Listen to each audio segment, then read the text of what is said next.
Gabi sa Maynila. Gabi-gabi lumalarga ang grupo ni Max, naghahanap ng basura. Pero ang kinukuha lang nilang basura, basura ng mga restaurant.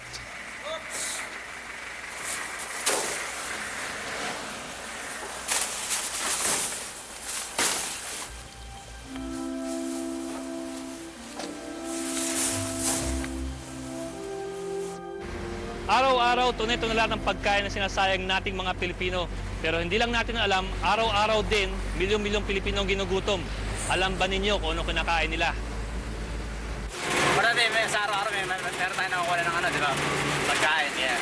Matapos mapuno ang truck, balik kami sa port area. Kaagad kami dinumog ng mga tao.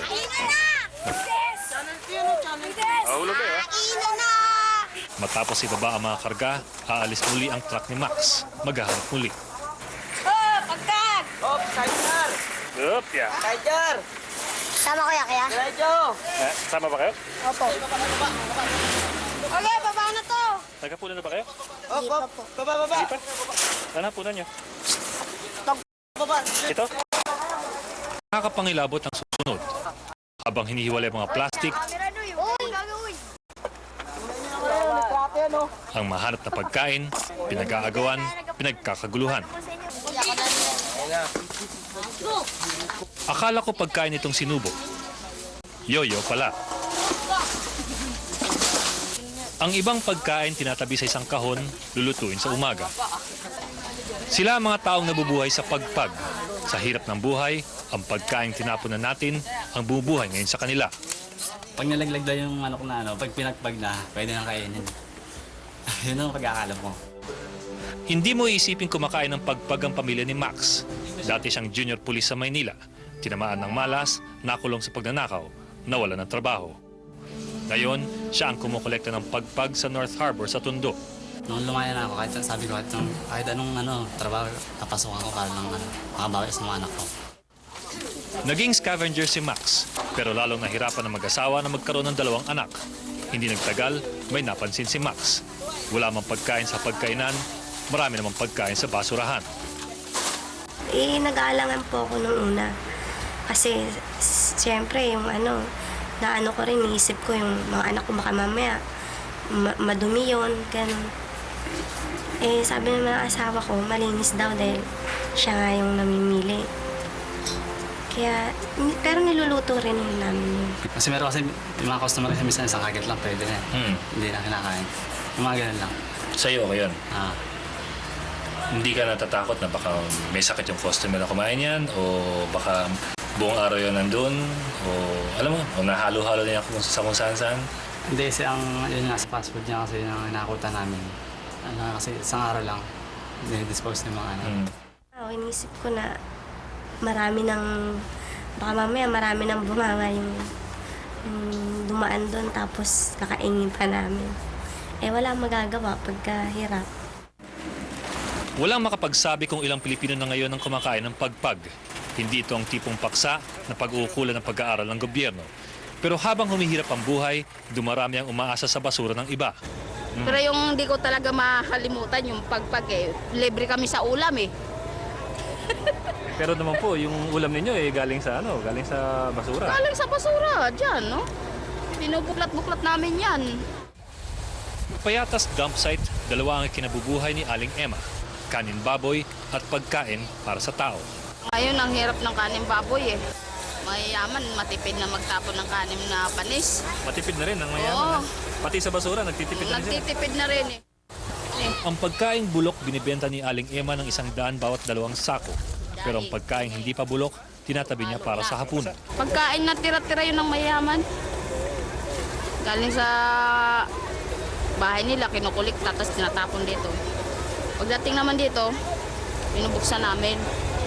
Mayroon mga manok nga nakabalot sa amin, hita. Yun, tinatabi namin yun. Inalagay namin sa plastic. Tapos, dinadala sa bahay. Pagdating sa bahay, linisan, pakuluan, bago, lagyan ng rekado. Ayon sa Department of Health, maraming malubhang sakit na maaaring makuha sa pagkain ng pagpag. Posibleng, yung kumakain ay may sakit, no? Na contaminated yung pagkain. Number 2, yung in transit yung pagkain, so pwedeng malay natin yung mga vermin, no? Yung mga ipis, daga, yung mga langaw na dumadapo na doon sa pagkain, dala din yon. At halos walang bisa ang paghugas sa pagpapakulo ng pagkain galing sa basura. Luto dapat 100 degrees centigrade, yung boiling temperature, kumbaga, mamamatay din yung mikrobyo. Ang problema, hindi lahat ng mikrobyo namamatay sa ganong klaseng temperature.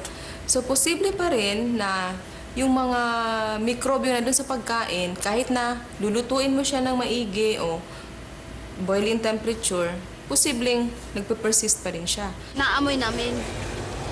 Kung mabaho, hindi na pwede. Lagay na sa kanin baboy. Pag mabango, bango. Pwede pa. May dagdag pang panganib. Minsay binebenta ang pagpag sa ibang tao. Dito lang sa mga kapitbahay kasi wala silang ulam, wala silang hanap buhay, di ba? 10 piso lang makabili na sa Ayon sa mag-asawang Tayam, hindi nila masabi sa kanilang mga anak na pagpag ang kinakain nila noon. Yung mga anak po ninyo, alam po nila na pagpag yun? Hindi. Ay, hindi nila alam. Hindi. Alam na nila ngayon, hindi pa rin. Yung yung panganay ko, medyo alam na rin siguro. Pero, syempre, bata pa. Hindi niya naman iniisip kung saan ba galing yun o ano. Basta kumakain na lang siya.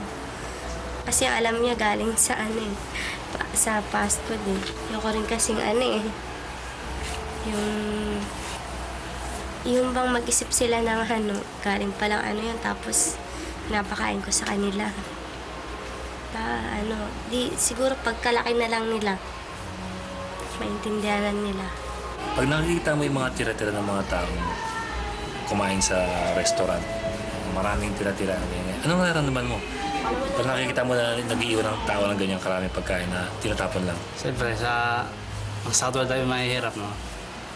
Kasi may hinayang kasi, di ba? Kami, umagap sa pera, samantala sila. Yung pagkain na galing sa kanila, sayang lang, di ba? Nasayang lang. Kung pinamigay sana sa mga story na bata, sana nakatulog sila.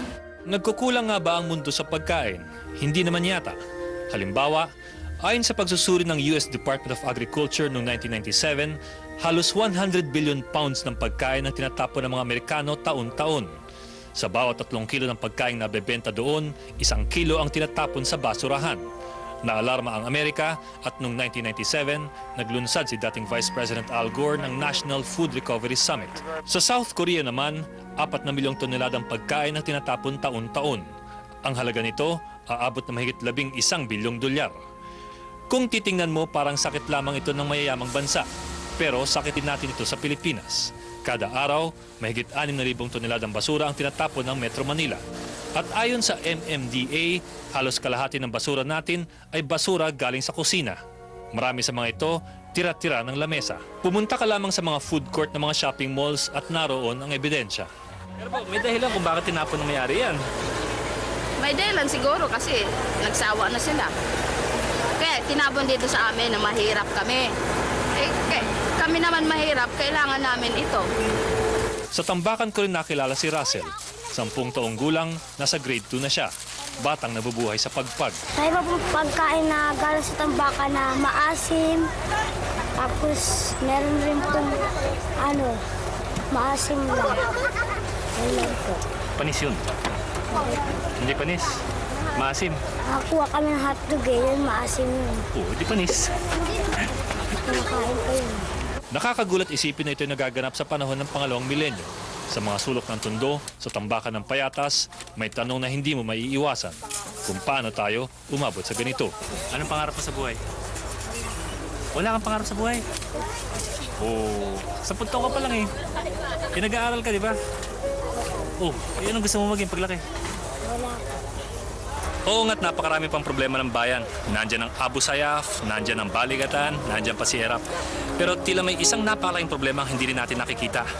Na matapos ang 14 na Pangulo at 3 EDSA People Power, napakalaki pa rin ang agwat sa pagitan ng mahirap at ng mayayaman. Ito isang problema parati natin nakikita, pero tila hindi natin napapansin. Ako yung correspondent, Ed Lingao.